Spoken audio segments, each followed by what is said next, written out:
In the 1980s, 90s and early 2000s, a conservative, deeper defensive line was significantly more popular throughout the football and soccer world, with the elite level sides in Italy, Germany and England all using this approach. However, Pep Guardiola, alongside the likes of Jurgen Klopp, Mauricio Pochettino, and now Unai Emery and Ange Postecoglou, have all pushed the trend in the opposite direction. Inspired by the total football Dutch side of the 1970s and Cruyff's Barcelona dream team of the early 90s, Pep Guardiola and co have made it the norm to not only press aggressively high up the pitch, but also use a very high defensive line. But why is this? Well, it's simple really. The higher your defensive line is, the less space there is between your midfield and defensive lines, which in turn not only closes off space for the opposition's attacking midfielders between the lines of your system, but also allows your midfield line to also squeeze higher up the pitch, reducing the space between your front line and midfield line. And this is important when pressing high, and the closer your players are to the opposition's midfield and defensive lines, the more chance you have of winning the ball back. And if you can force the opposition centre-backs or goalkeeper to play infield instead of out to the flank,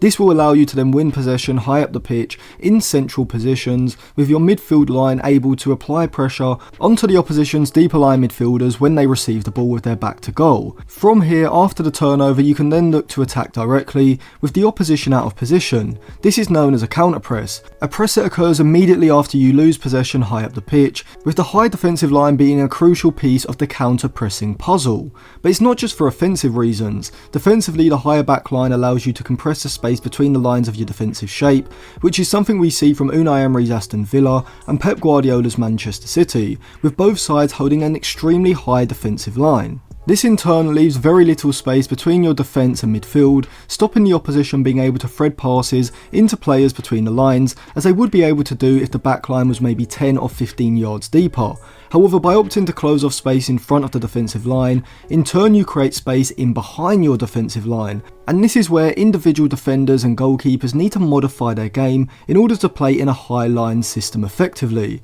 Firstly, your defenders need to switch their body positioning from straight on with their back to their own goal to a side on position with their shoulders open and their back facing one of the touch lines depending on where the ball is positioned. The reason for this is that standing side on allows players to turn quicker, which is essential when playing in a high line, as opposition attackers are going to be looking to run in behind, and so defenders need to reduce the time it takes them to turn and race back to make a recovery if a pass in behind them does come. And the more natural acceleration and pace that a defender does have, the more suited they're going to be to playing in a high line, though I would argue that body positioning, awareness and reading of the game is more important, as even a quick centre back is going to struggle against runs in behind if they are caught flat-footed or their reading of the game is just too late to adjust their positioning. But secondly, you also need a keeper who's capable of racing off his line, venturing outside of his box to clear up through balls. A sweeper keeper. See, whilst pushing your defensive line high up the pitch, trade space in front of for space in behind your back line by having an active sweeper keeper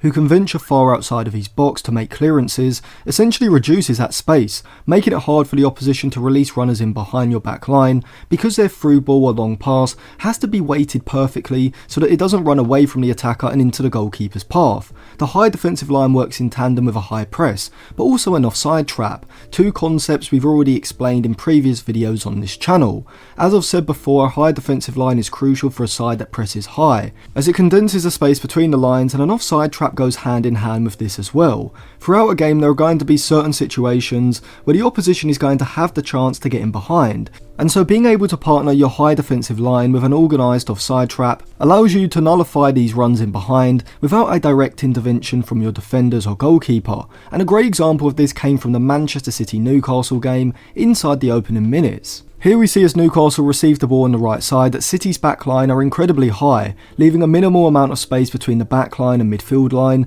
which means that when Trippier receives the ball on the right side, because the City backline are only about 20 yards away from the ball, he doesn't really have any forward passing options between the lines open, because the front three don't have the space to drop off into, and so this almost forces the long pass in behind. However, this could cause an issue for City as their backline is so high, and Trippier is such a good passer of the ball that he can float the pass in behind, releasing Isaac, Almiron or Gordon, and Ederson the goalkeeper is not going to be able to race out in time to sweep up, and so this is where the offside trap comes into play. As Trippier is about to play the pass, you can see that Ake, Diaz and Walker on the far side are so well organised that they are almost able to telepathically know when they should hold the high line, and so rather than dropping off to cover the runs of Isaac, Gordon and Almiron, they instead hold their positions, allowing the Newcastle front three to just run offside. And even though the ball does end up in the back of the net, it is eventually disallowed for a pretty obvious offside. And so you can see that whether it's quick defenders standing side on, a sweeper keeper clearing up in behind, or the use of a well organised offside trap,